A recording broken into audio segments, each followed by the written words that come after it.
నమస్కారం. RTI 9 news కి స్వాగతం. మెదక్ పట్టణంలో నీట్ పరీక్ష కేంద్రాలను పరిశీలించడం జరిగిందని జిల్లా కలెక్టర్ రాహుల్ రాజ్ హెచ్బి తెలిపారు.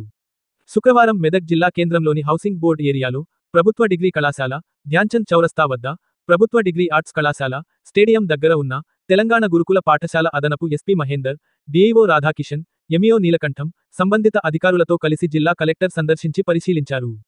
ఈ సందర్భంగా కలెక్టర్ వివరిస్తూ మే 4న జరుగనున్న జాతీయ అర్హత ప్రవేశ పరీక్ష నీట్ 2025 పరీక్ష నిర్వహణకు జిల్లా కేంద్రంలో 3 పరీక్ష కేంద్రాలను సందర్శించడం జరిగిందన్నారు.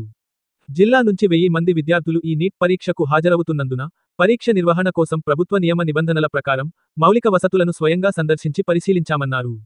విద్యార్థులు పరీక్ష రాసేందుకు విశాలమైన గదులు, గాలి, వెలుతురుతో పాటు కూర్చొని పరీక్ష వ్రాసేందుకు బెంచీలు, కుర్చీలు ఉన్నాయన్నారు. సీసీ కెమెరాల పనితీరు పరిశీలించామన్నారు. భద్రత దృష్ట్యా ప్రహారీ గోడ, విద్యుత్ సరఫరా, తాగునీరు, మూత్రశాలల సౌకర్యాలు ఉన్నాయని వివరించారు. ఈ పర్యటనలో కలెక్టర్ వెంట సంబంధిత ఉపాధ్యాయులు తదితరులు పాల్గొన్నారు.